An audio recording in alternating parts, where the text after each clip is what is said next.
Hello, ladies and gentlemen, boys, girls. Welcome to Tales with TR. I'm your host, Terry Ryan Jr., here in episode 244A. Moving on up. And I'm pumped. I'll tell you why I'm pumped. Because in 2 days from now, I leave for go to Montreal. Now, if Montreal wasn't one of my favorite cities in the world, and it is, and not just because I was drafted there, and not just because I lived there for a spell, but I go back a lot. I think it's a beautiful city. Canada is so large and diverse. We have so many pockets that are diverse, different, multicultural, different than the other. And I just don't mean from a French perspective, but that is kind of refreshing. Little a different language feels very European. Old Montreal. I guess that's the best way I can articulate that here at 8 in the morning. But there's a lot I love about it. And I got a lot of great friends there now. So if that wasn't enough, Canada versus USA Saturday at the Bell Center. Can't wait. Shout out to my buddy Jordy Escott, who found the tickets. Jordy always finds a way. Jordy's one of the reasons, I guess, I played on the Growlers. It was Adam Party. It was Zach O'Brien. It was a few more there that vouched for me that I'm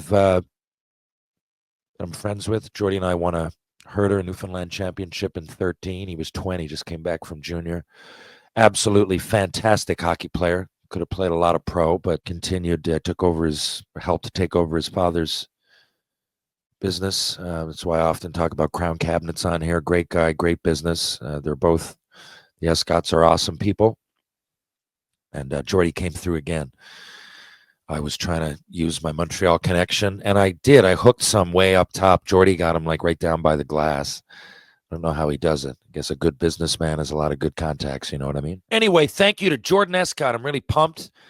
I'm going to be going up there, and I'm going to run into RA, the Rear Admiral, I've had on here, and I'm sure Spittin' Chicklets fans are aware of and probably missed to a degree. I don't think he's been on there much recently, so I gave him a shout. RA, you want to come to the game with us? We had an extra ticket, and I owe RA more than one favor. Great guy, and a good friend. RA's come over here and visited a couple of times without the cameras involved. Just wanted to come over and visit us here in Newfoundland, and a lot of my buddies now are friends with RA, so we figured why not invite him. I knew he was looking for a ticket, so that's great. I'm looking forward to seeing RA there, Jordy, and a lot of my buddies. I think there's like 15 of us going up, so I'm really looking forward to that. Now, a lot of you are asking me how I think the pace is going to be. Okay, I try to come on here and answer some questions. So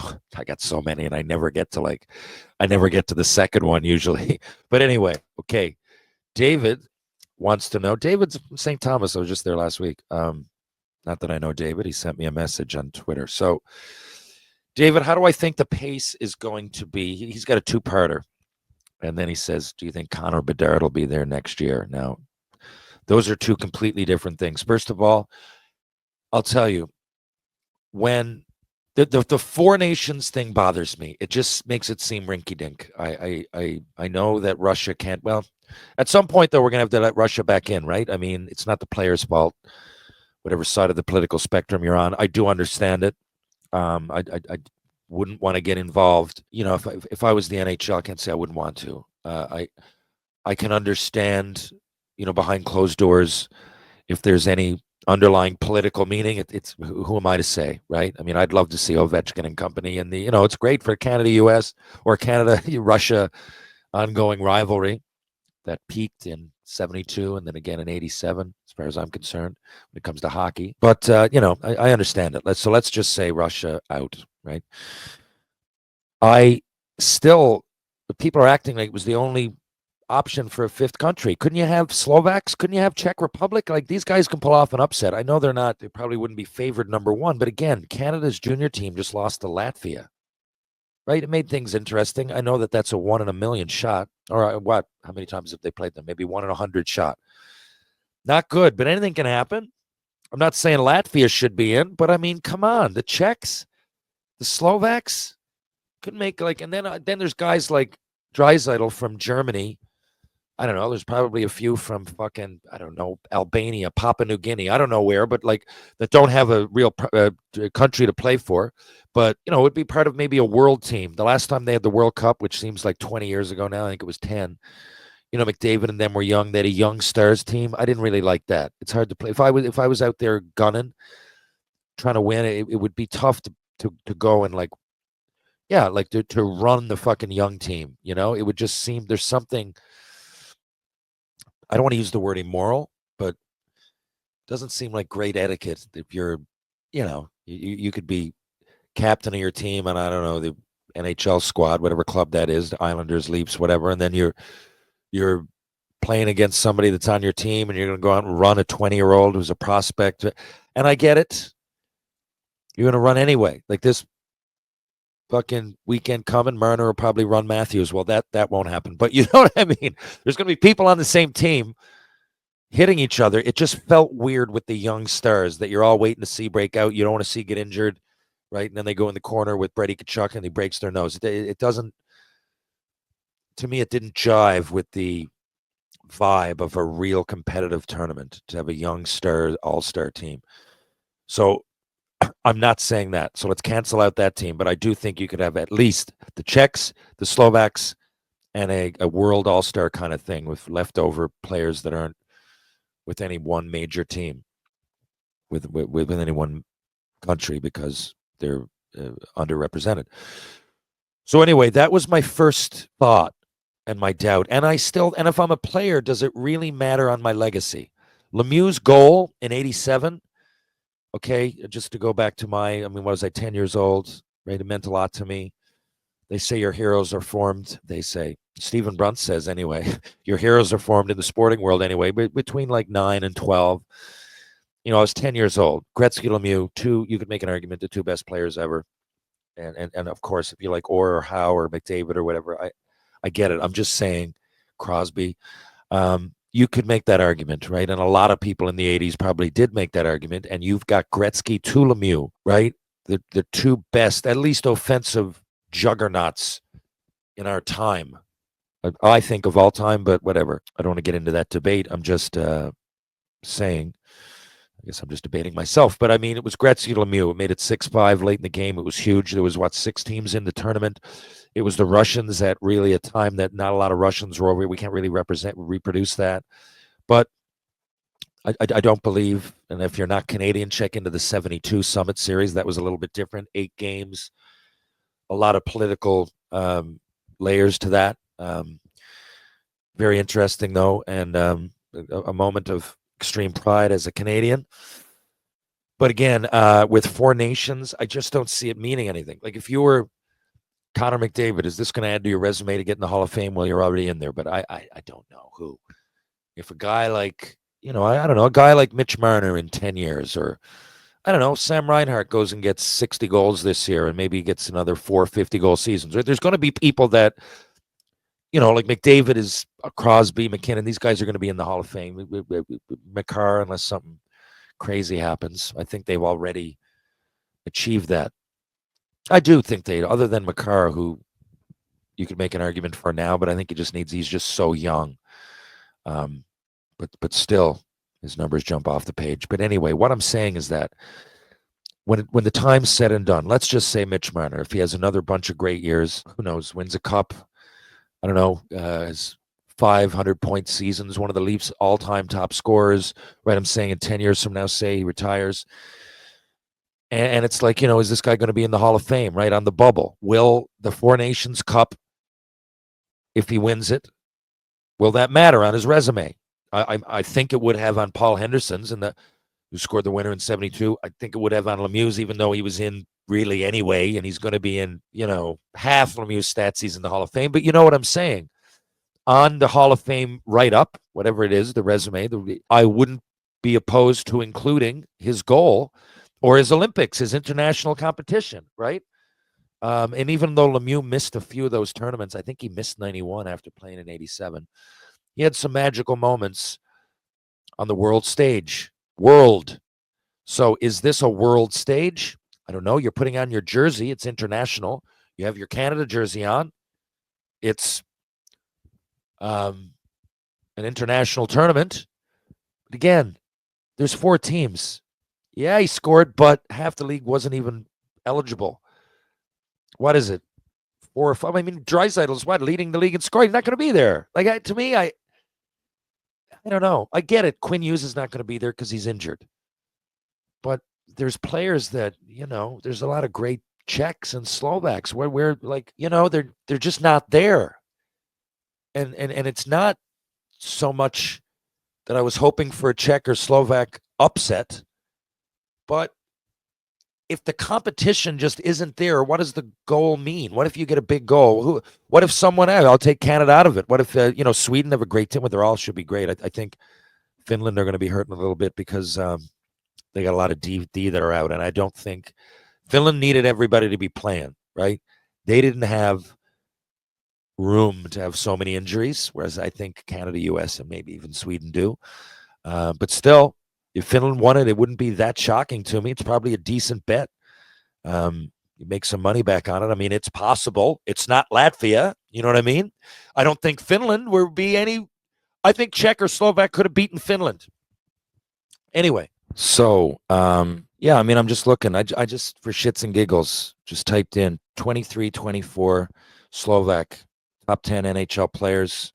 You got Slavkovsky, Tatar, Pospisil, Nemec, Jesus. Eric Chernak is there. Like, you see what I mean? Without going through everybody, there you can.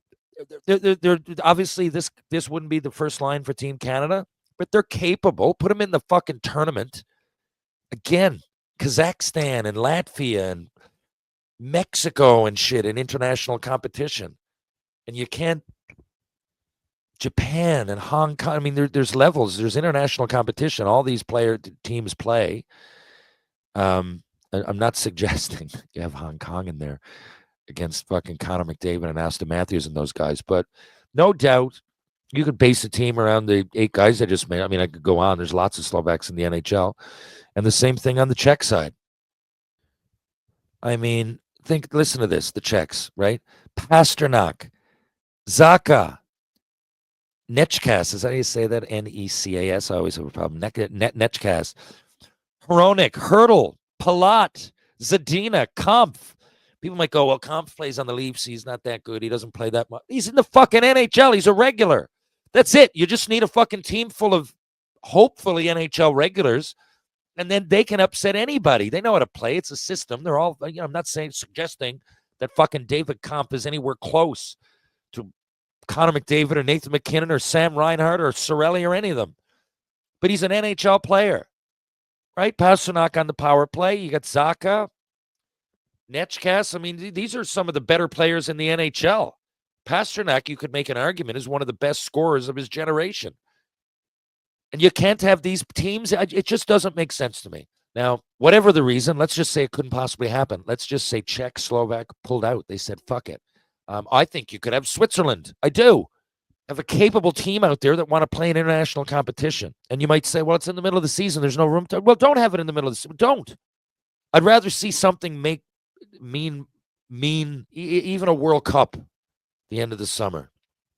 It used to happen. I know it had its flaws, but to me, it's just I want to see the best on best.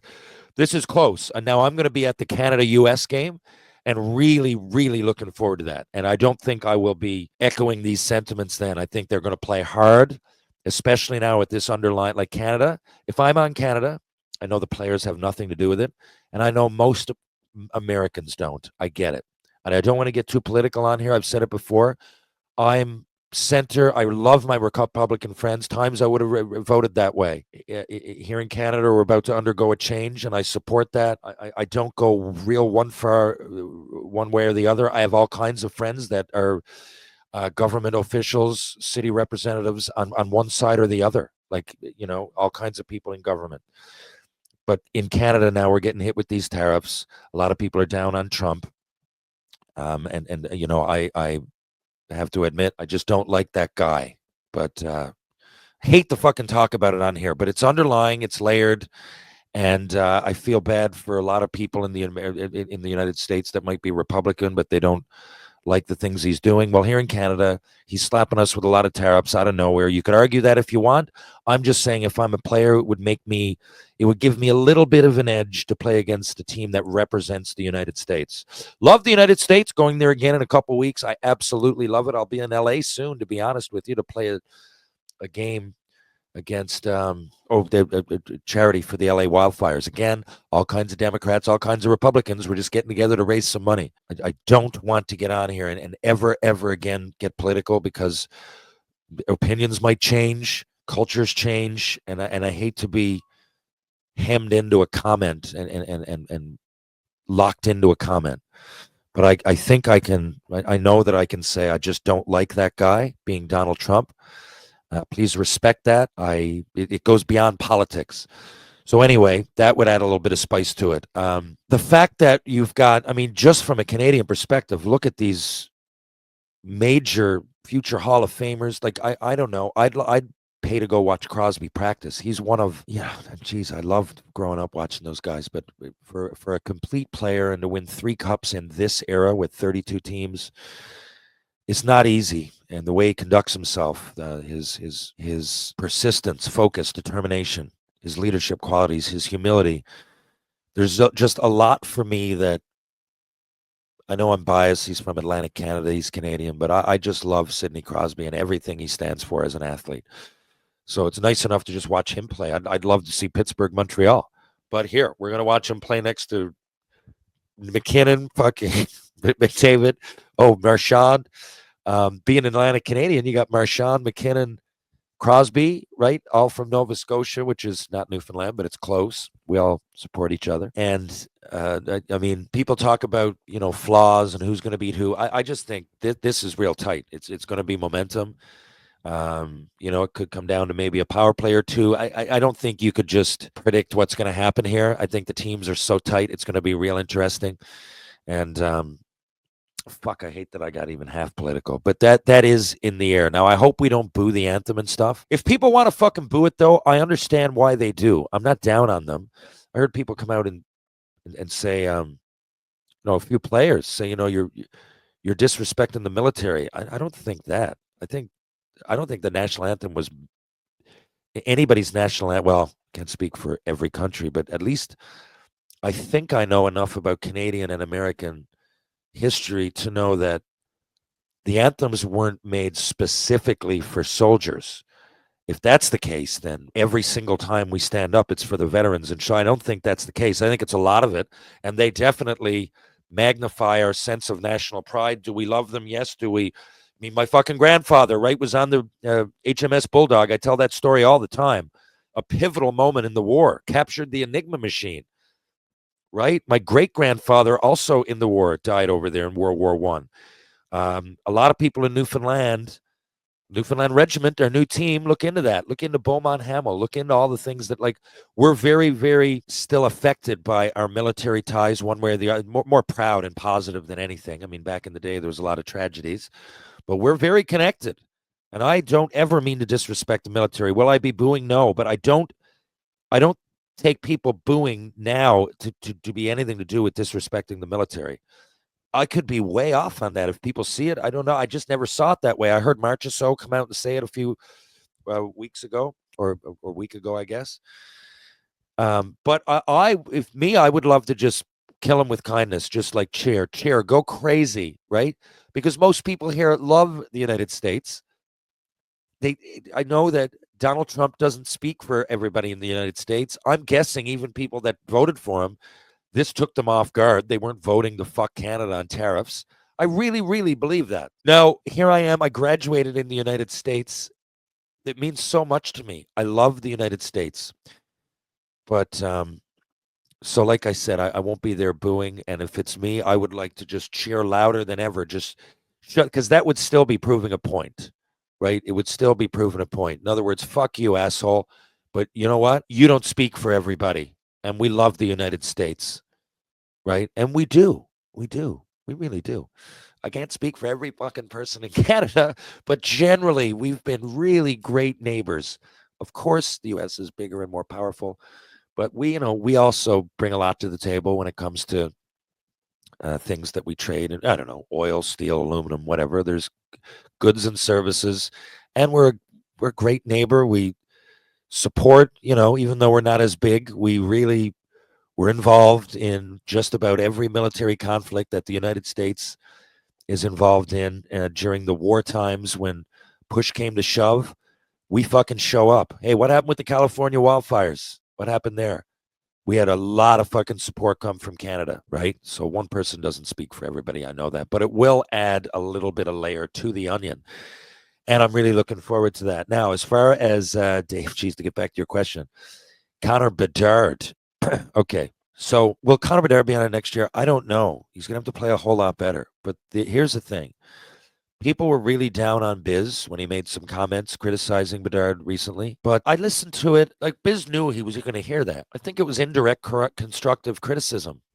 Like, if I'd heard that at that age, I don't know, from an older player like Mark Recchi or someone who just retired in Biz's position that commentated, I don't know, Craig Simpson or something, I wouldn't take it that bad. Again, I wasn't Connor Bedard. I mean, first rounder, but he's generational.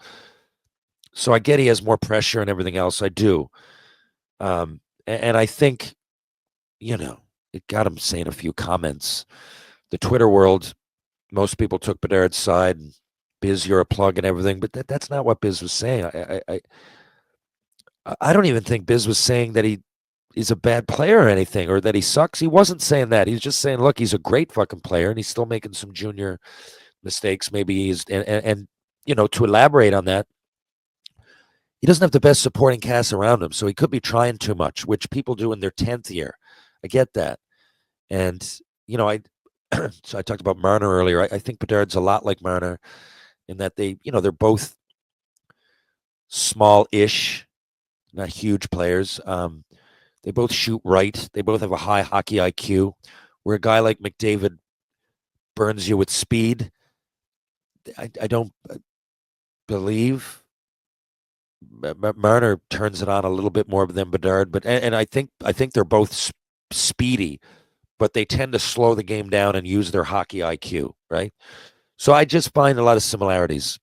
Is there more expectations on Bedard coming in? Yes, but Marner went fourth overall, and there was a lot of expectations on him. The difference is he had guys around him. Since almost day one, he had Matthews and Nylander, players that, Tavares, players that are, the Leafs made their playoffs, and they drafted Matthews first overall, so they must have finished close to last. And the next year, they made the playoffs. Say what you want about their playoff performances, but they did turn around with those younger guys, and those younger guys all fed off each other. I don't see Bedard with a Matthews or a Nylander to pass it to, or a Tavares, or even along the way. Think of guys that they picked up to go on playoff runs. Ryan O'Reilly, right? Guys like that. I know they're hard workers, but Ryan's a pretty good player. And right now on Chicago, he'd probably help Bedard a little bit. Now, Nick Foligno, I think, is doing a smack-up job. Whatever that means. A great job. Taylor Hall was there for a little bit. It seemed that him and Bedard really got along. Seth Jones seems to be a good influence. I mean, I was down there. I went down and read the lineup to the Blackhawks and met them, and they all seemed like great people that were only really all there absorbing the amount of publicity and talent that comes with Connor Bedard, and it seemed that they just wanted to point him in the right direction. I just don't think they have a great supporting cast. And, comparing him to Crosby and McDavid and Matthews when they first came in the league, and Ovechkin, I don't think it's a straight up fair comparison. I just still don't think Bedard has the team around him. And for a guy with all that pressure, with nobody else to absorb it, I think it's going to be a little... It's not going to stunt his growth. It's just his growth isn't going to be as obvious because he's not going to be putting up those points, and he's not going to be making those plays every night. You surround him, man, with two great players, and not just on his line. I don't mean even just to pass it to, but as depth. Like if you're a two-way checker that plays against Chicago, you don't have to look past too many. You really concentrate on a few players on the team, including Bedard. And I'm not saying that you just let the other players go and give them odd man rushes. They're NHL players. But it's just he's got a lot of weight on his shoulders. When all the pressure's on you, it's a lot harder to succeed in the public's eyes anyway. So I guess my point is that Connor Bedard, I really think, is going to blossom into a great player. Generational, I don't know, but he didn't ask for that. Everybody else put that on his shoulders. Right? You also see a guy that went first overall. If you took all that shit away, if you didn't look at the junior numbers that were like, first time in 20 years and this guy's going to be Gretzky or Crosby, or if you took all that away and all that expectation, you're looking at a fucking wagon of a player that's fucking real good and is doing awesome, right? I don't know. Will he make Canada next year? I don't know. It depends on a lot of things. What if Canada win this thing, even though I think it's a bit rinky-dink having four nations? But again, great fucking hockey players. So if Canada win and Hockey Canada see that going into the Olympics, that, oh, and these guys, because half the team isn't getting cut, they're there. Now, what if I just mentioned who is the fourth line there? Cirelli, is it? And Sam Bennett. Hagel. So, they're great players, but, a lot of people might think that because they're fourth line, they're on the bubble. What if they win and they do great, right? They're going to be there again. And there's no rush on Connor Bedard. Can he be there? 100%. If Connor Bedard went next year and had 120 points, it really wouldn't surprise me. If I'm betting, I don't think he'll get 100. I think he might get close to it. And I think in a few years, we're talking about a consistent 100-point score. I mean, there's no need to rush this guy's development. And we're Canada. We have lots of awesome players. If I'm Connor Bedard, I'm looking at this with pom poms, cheering, going, you know what? Let's fucking win this thing. Let's being I'm Canadian and I'm watching. And at some point, I'll be on this team when the time is right. So every bit of confidence. Will Bedard be on the team next year? I don't think anybody can answer that right now. There's way too many ifs. The first one being how Canada's going to do is going to be out of the way in about a week and a half. But anyway, I'm looking forward to going up there. I'm going to have my guest, actually, later today. It'll be released tomorrow. Is going to be Scott Burt, my good friend. Speaking of Team Canada, played with me in Team Canada under 17, under 18, played with me in Red Deer, in Boise, and was the coach of Rapid City in the coast and South Dakota, and found out he had a brain tumor just about a couple months ago. So he's been in the Mayo Clinic, one of the best the best, I believe, in the world. That's where I went to deal with my concussion. It's in Rochester, Minnesota. And Bertie's got his last treatment today, and then he's going to talk to us right after that. I love Scott. He's one of my best friends in the world, hockey or no hockey. And I haven't talked to him since he went under. So this should be an interesting conversation. If you're downtown St. John's, Newfoundland and Labrador, you want to grab a coffee, bite to eat, beer, whatever, hit George Street. Why not try Trinity Pub, TJ's Pub, Rob Roy Confusion, the Martini Bar, Greensleeves, or, of course, the Bull and Barrel. If you're going to go for a bite to eat, check out Loose Tie, check out Blue on Water, and check out Wedgwood Cafe, who also do catering. Wedgwood Cafe are on Elizabeth Avenue. Check out Peter Wedgwood, Wedgwood Cafe, who also do catering. Rope Walk Lane, you like it? Midtown, St. John's. You know why I like Rope Walk Lane? Because Ryan Power Conditioning. I'll be there 3:30 today, like always. Absolutely love it. Strength and balance for the body and mind. One of the best trainers around. I tell you that with absolute conviction. And my daughter and her soccer team are going there now, getting some awesome results. And I've started going back again to Ryan Power Conditioning. Mr. Lube, 2 locations in Newfoundland and Labrador. One's on Kemount Road. One is on Torbay Road, St. John's, Newfoundland and Labrador, that is. Live, Laugh, Lube, Mr. Lube. Also, check out the Carpet Factory while you're at it. Crown Cabinets, the best cabinet, the best. I'm trying to come up with a motto. I told Jordy I'd start pumping Crown Cabinets. Crown Cabinets are just awesome. They're run by the Ascot family, and I've never seen a bad review. Check it out if you're into that. You're curious. You're renovating your home. You're buying a new home, whatever. Crown Cabinets on Kemount Road as well. Jordan Escott and Crown Cabinets. Look it up. They're awesome. Muggsy Jeans. Muggsy just sent me a bunch of great shit again. We're going to pair up and do some, I think, social media posts, ads, whatever you call it. I really love my Muggsy Jeans. I love being affiliated with things I support. I mean it. These things are so fucking stretchy. It's unbelievable. Wear them on if nothing else, they're great for plane rides. They're like you're wearing jogging pants. Anyway, I fucking love my Muggsy Jeans. It's the best fit ever. It's going to take a lot to get me into any other jeans. I absolutely love the stretch, the comfort of my Muggsy jeans. True Hockey. Take what's yours. Folks, will be back in just a couple of days with more Tales with TR. Scotty Burt, next on the menu. Talk to you guys soon. Catch you on the rebound.